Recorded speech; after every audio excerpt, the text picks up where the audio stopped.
To know the Sisters of Notre Dame de Namur is to know about friendship. Two good friends began our congregation in 1804 in France, and friends have been working with us, side by side, in every one of the 210 years since. Together, we've taken our mission of education to cities and villages around the world, always standing with the poor, especially women and children, in the most abandoned places. But what about now? And what about the future? Well, we are certain our work will go on, because it is needed, and because we continue to be blessed with good friends who, like us, never quit. Friends who see, as we do, the promise in all children, no matter the range of their abilities. Friends who know, as we do, that hearts and lives are changed through education, and not just the type that takes place in a classroom. Friends who believe, as we do, in the dignity of every human being. We know all these things are true because the proof is with us every day. For more than 25 years now, Sister Marietta has been running Emmaus House.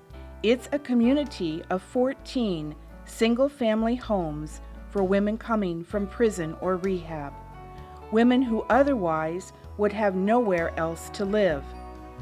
This is a very special Notre Dame community that is defined by friendship on so many levels. This is Emmaus House, and Emmaus House is a home for women, but specifically for women that come out of prison or right out of the jail or right out of the alcohol and drug rehabs. And our purpose would be to move them along on their life journey till they're independent and have their own house, their own car, their own work.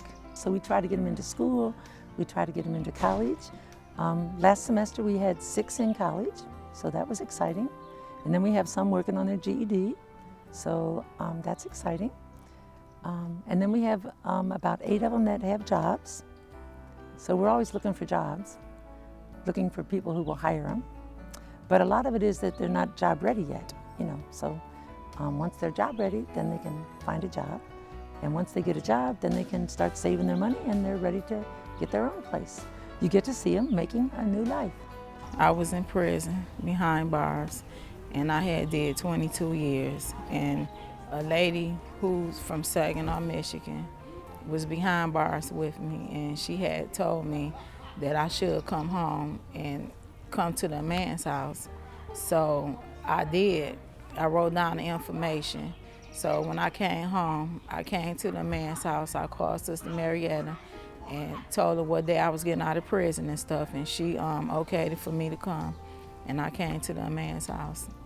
I think the ladies can see that they can make a good, wholesome, productive, happy life for themselves. And one of the things they know is that we'll always be here to help. That we're not in life alone, It works. I know my heart now. I feel like I found myself now. I believe that sometimes the Lord sends people to you. It continues, I think, because of friendships. And it's powerful because of friendships. If the women can make enough good friends in their stay here, they'll survive and they'll be able to flourish. I think friendship is probably one of the beautiful things in life. Not only has it enabled the Emmaus House to continue day by day, but also to help our women continue. It's the friendships that keep us going in life, and it keeps us going.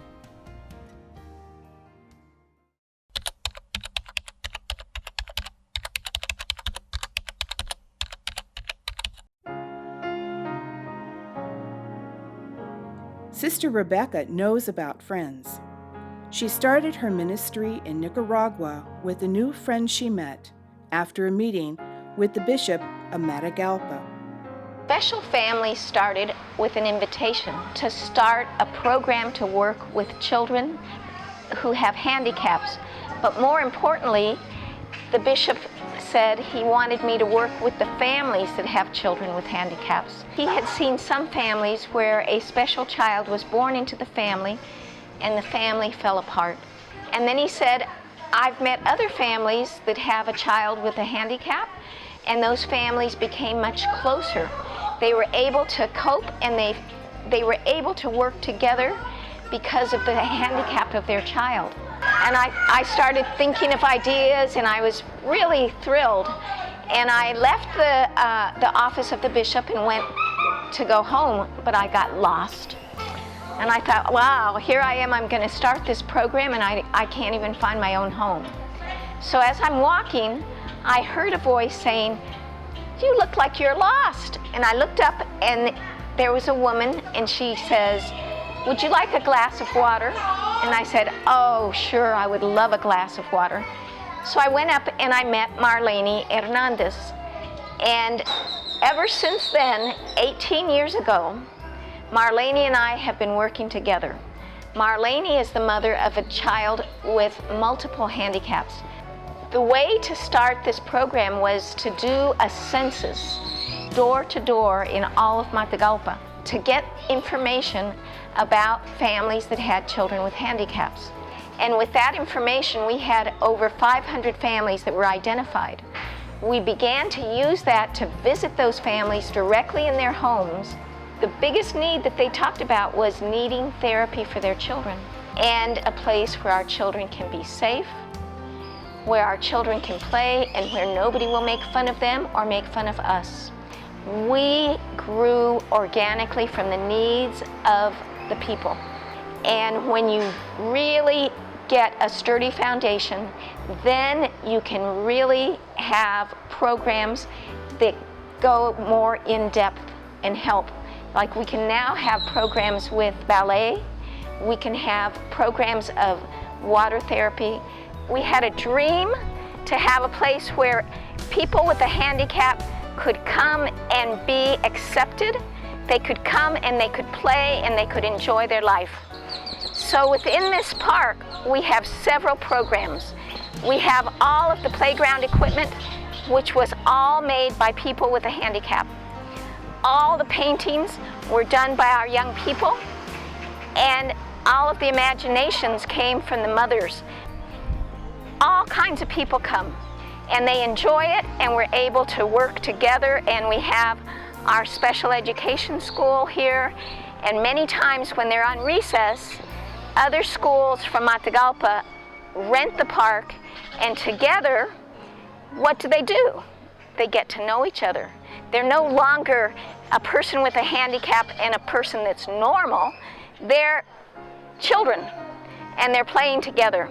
And that's what it's all about, is social integration and friendship and being able to just be yourself. The greatest need for a person with a handicap is mobility. And that's why we started this wheelchair workshop.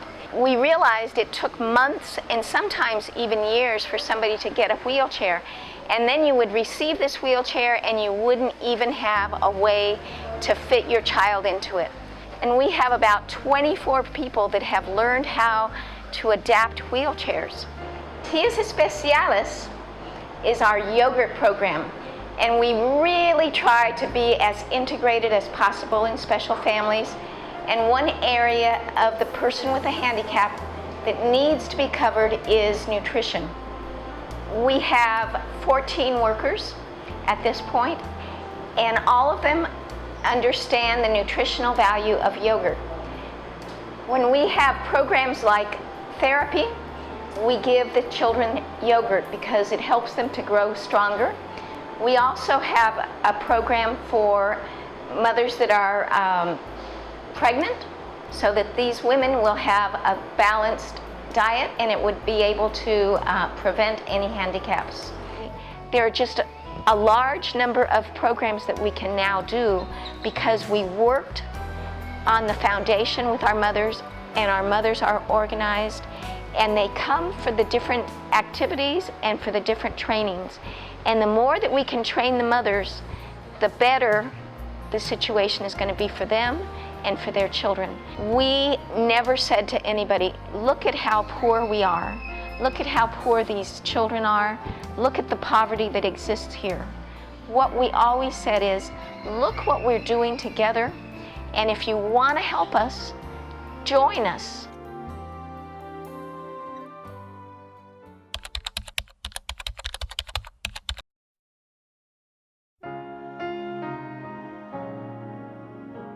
At St. Robert Bellarmine Parish School in Chicago, the students have adopted our Clean Water Project, where they earn and raise money to provide safe drinking water to children and families in Africa. The students help us share the mission of Notre Dame on another continent, and, in the process, learn the true meaning of friendship. And then yesterday we were practicing for graduation, and the 8th graders chose as their reading the book of Sirach on friendship. And the reading just says it all. A friend is a treasure from God. I think children have a much deeper understanding of friendship than many adults give them credit for. I started the water project when we did the demonstration by putting this much clean water in the jar. And I said to the children, this is what we drink every day. We don't even give it a thought. You go to the water and you turn it on and you drink it. I said, this is our water, Lake Michigan. Then I put the dirt in. And I said, this is what the children of Africa have to drink. And you could see their faces. You could just see their faces drop. We decided at that time, as a school, we need to talk to our children about reaching out to others. Because certainly as Christians, we've been given so much. And even our children know they have received so much. And because you have received, you need to be able to give to others. As soon as the children saw pictures of the children in Africa, they immediately bonded. Even through pictures.